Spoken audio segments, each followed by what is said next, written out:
Okay, so we have a special webinar today that we're recording between Trish here at the BikeHike office and Hernan in Colombia. So we're talking about Colombia travel as well as the new trip that we've just launched, Colombia cycling.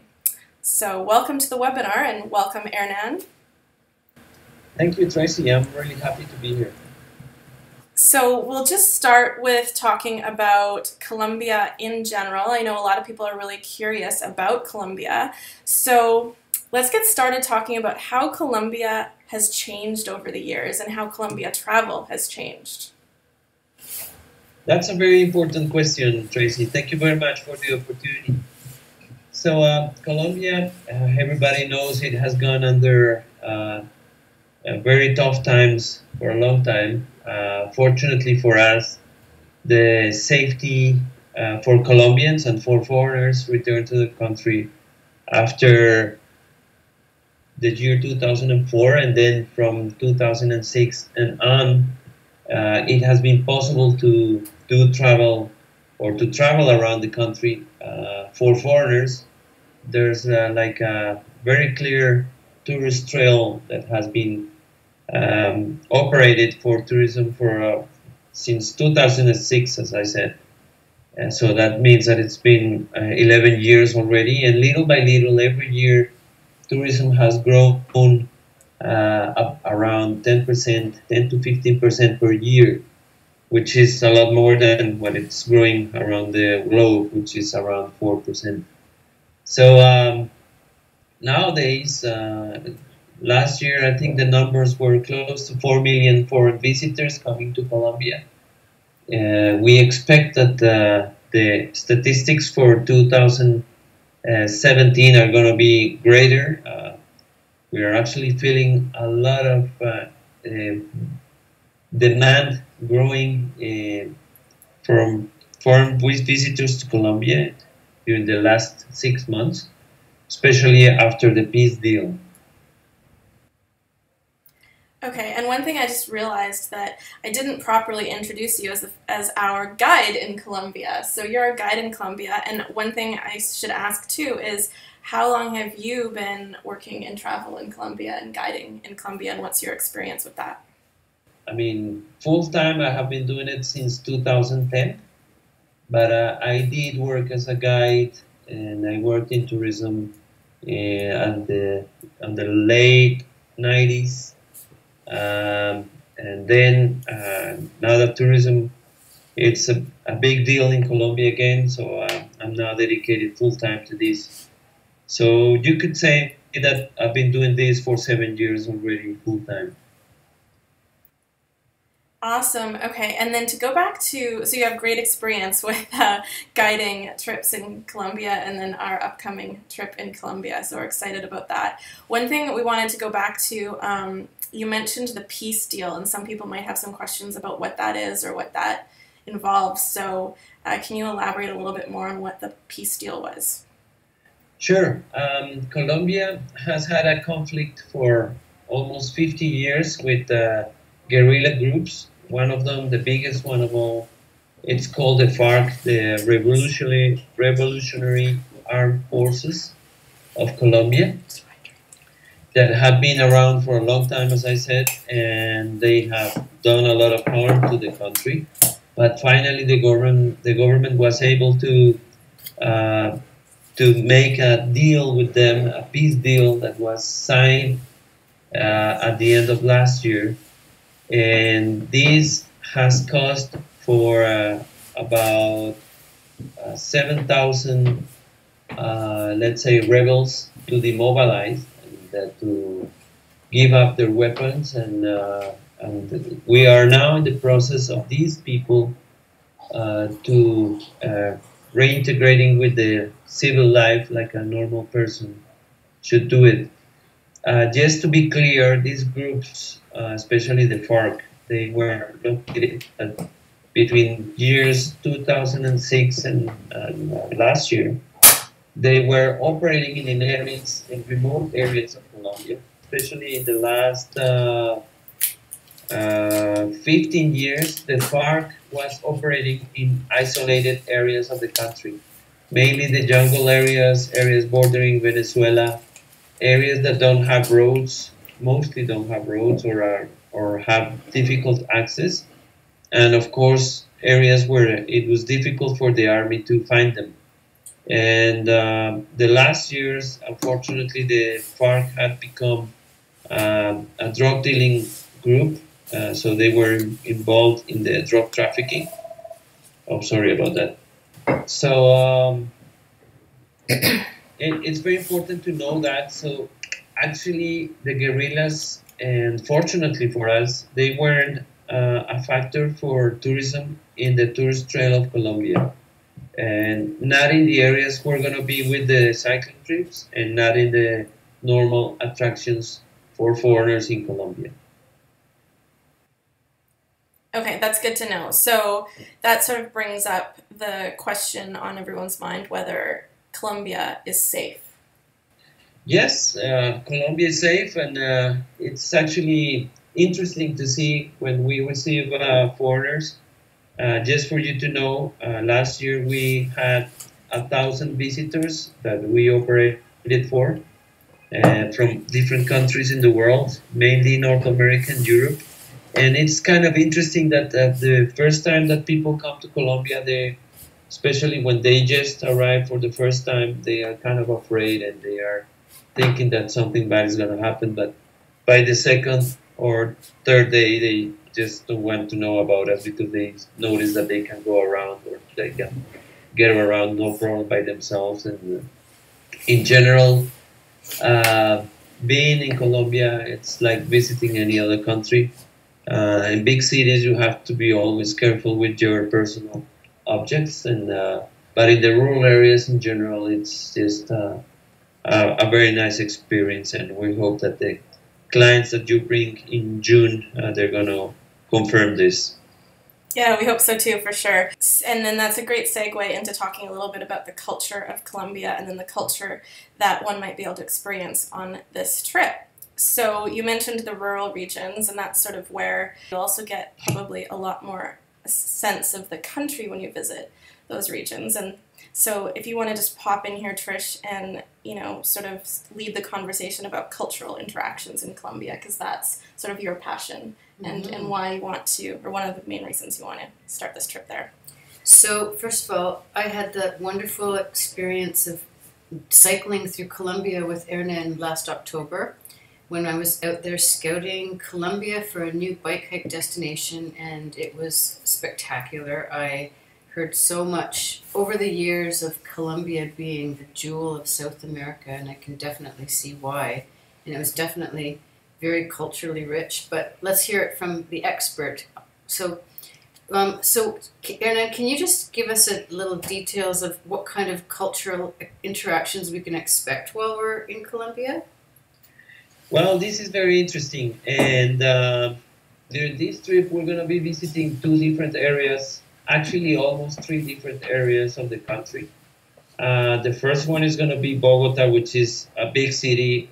Bogota has over 9 million people, and it's at an altitude of 2,600 meters, around 8,500 feet of altitude. And this, the thing about the altitudes make everything different from other areas of the country because of nature, temperature, the way people dress, the way people behave. So the first interaction is going to be in Bogota, and visitors will have, or the participants of the tour will have the opportunity to experience the Ciclovia, which is an event that has been happening in Bogota for over 40 years. And it's basically that on Sundays and holidays between 7 a.m. and 2 p.m., major roads of Bogota are closed to traffic and open for people to jog and cycle and walk their dogs and teach their children how to ride a bicycle. So we're going to have that first experience that will help us or help visitors understand how local people in Bogota use their spare time. And it'll be a nice opportunity to see the different faces of Bogota since we're gonna ride from the north to the south and see the old city and see the modern city. That sounds fabulous. After this part of the trip, we're gonna fly to a city called Cali, which is actually in a valley in between the western and the central chain of mountains. Bogota, it's on the eastern chain of mountains. So the weather and the feeling is going to be totally different. The area where we're going to be landing, it's at just below 1,000 meters of altitude, and it's an area very rich in sugarcane plantations. We're going to transfer into a town called Buga at same altitude, about an hour drive from the airport of Cali. And this is going to be the start point for our bike ride. We're going to be riding on the first day. We're going to be riding along a beautiful road by the Cauca River, which is one of the main rivers in Colombia, and we're going to be riding by a lot of sugarcane plantations. On the second day, we're going to find a diversity of plantations, including fruits such as grape, papaya, and different fruits that you're going to find along the way. And probably these days when visitors will start noticing that Colombia is very rich in fruits, in tropical fruits and exotic fruits. And every day you will have a chance to try different fruit juices. The breaks and the lunches are going to be in local places owned by local people, and we're going to be having the local food that local people normally have. As I said before, the first 2 days are going to be in areas that are not visited by foreigners regularly, except for one little town where we're going to be staying at, a town that has probably some of the best conditions or the best conditions for paragliding in the world. And every year they hold a world championship of paragliding in this town. Unfortunately, we're not going to be in that area during the championship, but you will see some information about it when you are in this town. So that's going to be interesting. That's going to allow visitors to know what the real Colombia is. And then on the third day, we're going to start moving into the coffee region. That means that we're going to climb to higher altitudes. So it's fantastic that we're going to see 3 different regions of Colombia. That's wonderful to be able to experience quite a good little piece of Colombia for this 1-week adventure. Can you tell us what the food experiences would be like while we're there? Is there farm to table experiences available? Yes, actually, in terms of food, in some places you will have that opportunity. There are some restaurants that source their ingredients from the area, although some ingredients have to be brought from other places in the country. But in general, and surprising for me and for Colombians in general, the visitors that we have on these tours that we take to these regions are usually surprised by the good food. So I don't want to damage their expectations, but in general, people are very satisfied with the food that we provide on these tours. So I'm sure that you're gonna like it. What kind of food can people expect in Colombia? And there's a lot of people nowadays that have dietary restrictions like gluten-free, dairy-free, vegetarian, vegan. Is Colombia able to accommodate those types of dietary restrictions? Well, in terms of the restrictions, yes, it is possible. We have had vegans, vegetarians, people with allergies to different type of food. So we haven't had any problems with this type of restrictions. We have been able to satisfy everybody's needs in terms of food. In general, Colombians eat a lot of carbs, and you will probably notice that during the trip when you visit the normal restaurants on the road. Usually, especially for lunch, Colombians have a big dish of soup or bowl of soup, and also a main dish. Of course, when you're riding, it's not a good idea to eat so much, so it's open for people to decide what they want to have lunch. But in general, and especially for the groups, we make sure that everybody gets a salad portion, and in the evenings that they have a good portion of food so they can recover or regaining energies for the next day of riding. Perfect.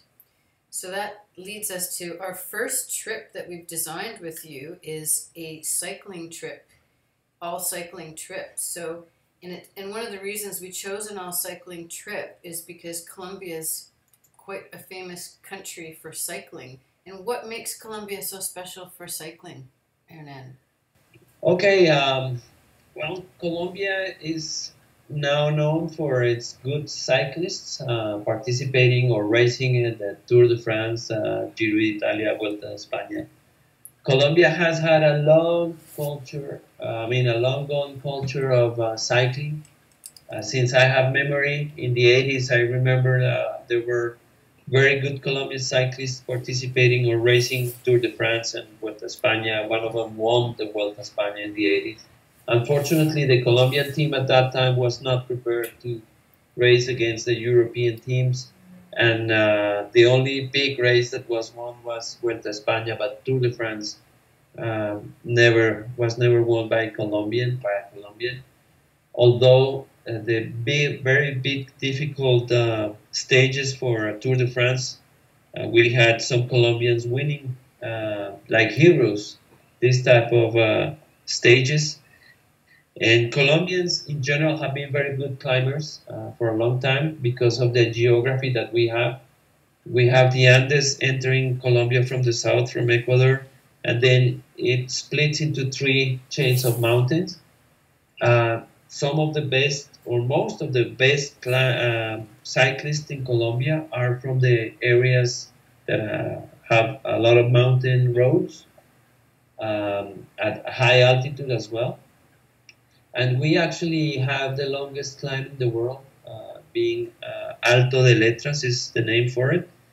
And you actually have two different options. One option that is 80 kilometers that goes from 300 meters of altitude to 3,700 meters. And a second option, which is an extension of the first one that could be about 110 kilometers, going from 300 meters to 4,100 meters approximately.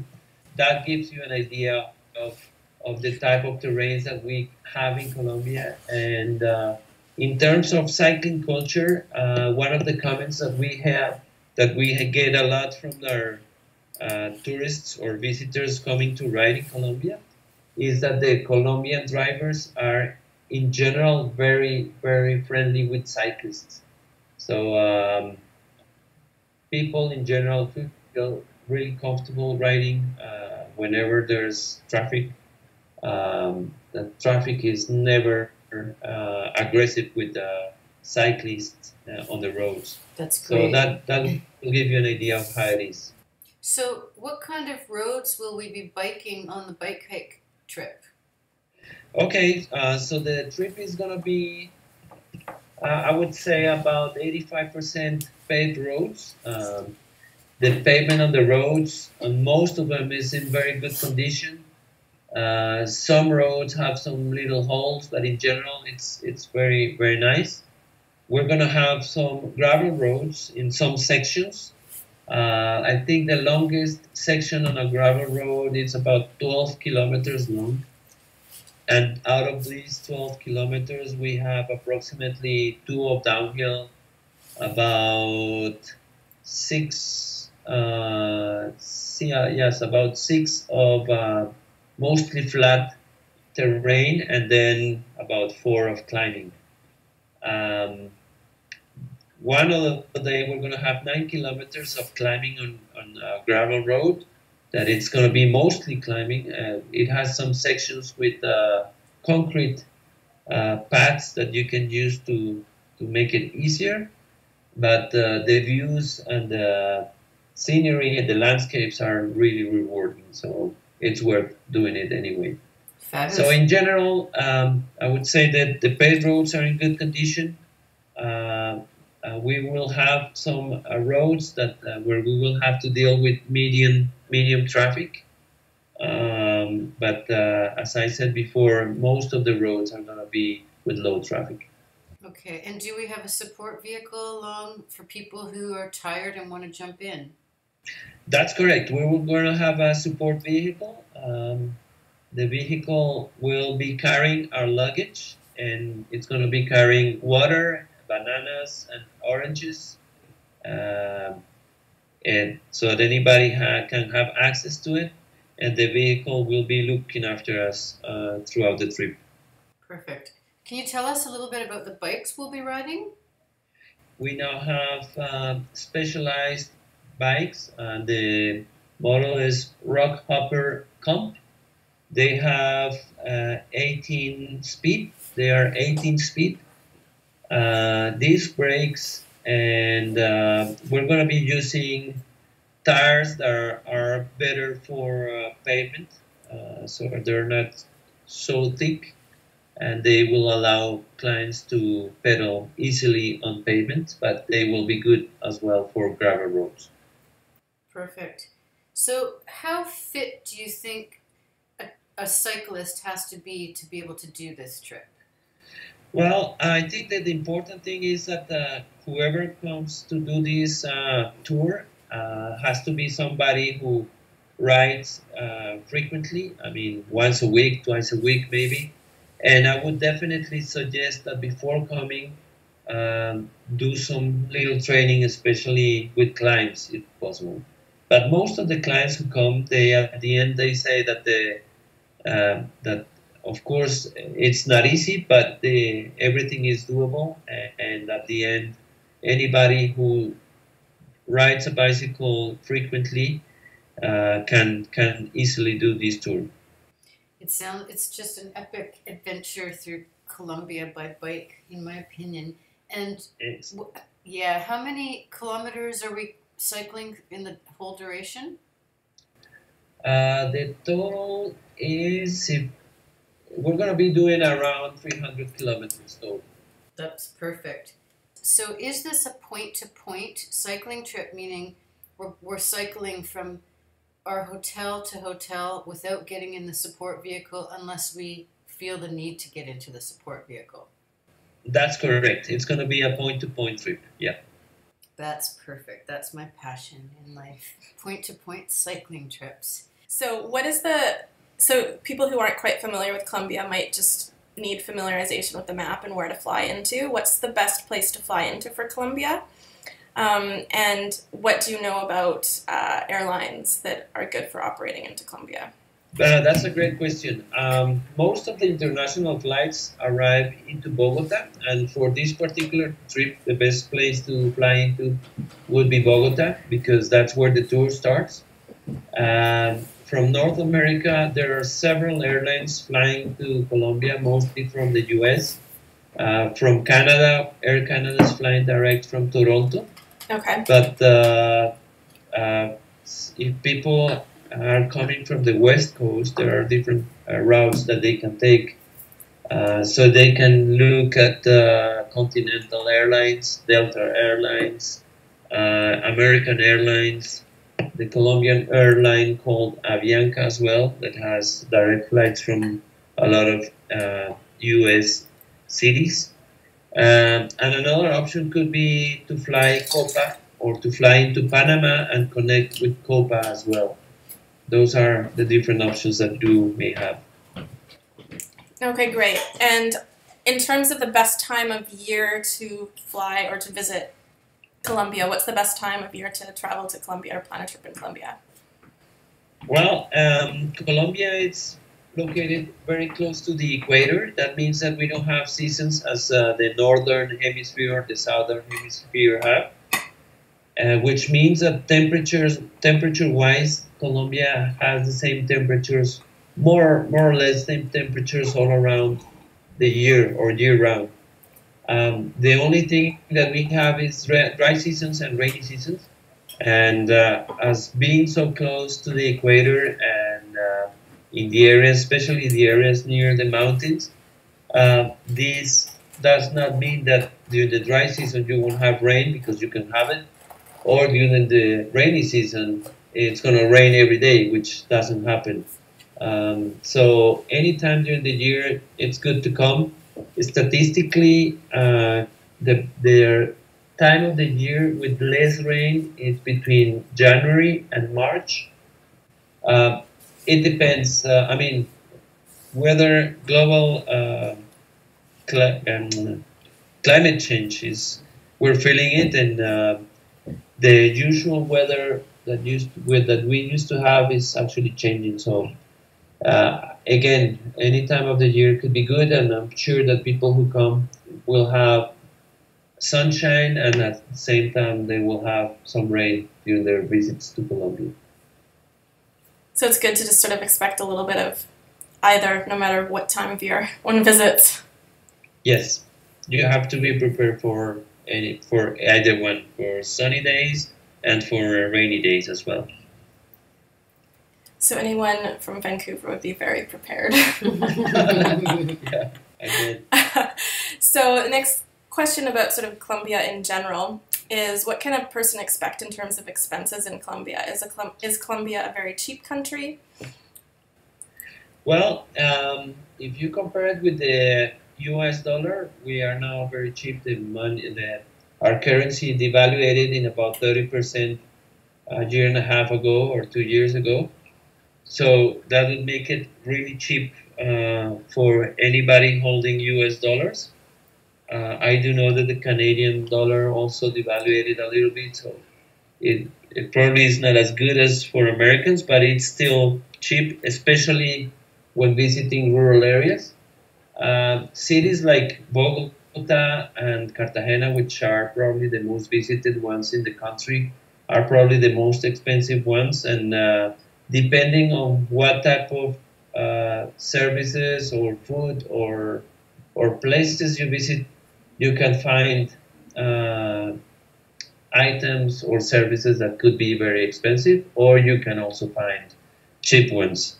But in the rural areas and the areas that we're going to be visiting with the tour, in general, it's actually very inexpensive. Just for you to have an idea, a beer on a regular shop on the road or on the street, it would be about 50 cents of a dollar. Okay, that's great to know. Well, Hernan, I'm very excited to be on this trip in June and exploring Colombia with our bike hike friends. That's the word we use. Classic bike hikers.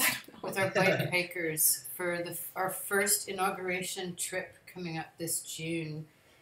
So thank you so much for taking the time to give us so many details on the trip, and hopefully it answers a lot of questions for anyone who's interested in Colombia out there. Tracy, do you have anything? Yeah, no, I think that we've covered a lot in this webinar so far, so hopefully people can come away from listening to this feeling a little bit more comfortable about Colombia as a travel destination, and then they'll have a bit of a sense of the kind of culture that they can experience there, and then obviously the epic cycling. So I think this answers a lot of questions for people, so I think it's great. Yeah.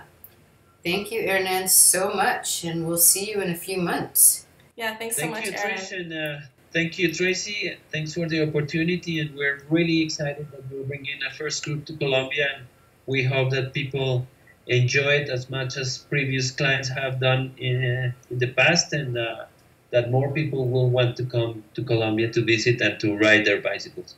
Yeah, we hope so too. Awesome, Hernan. Okay, thanks again. Thanks again. Thank you very much.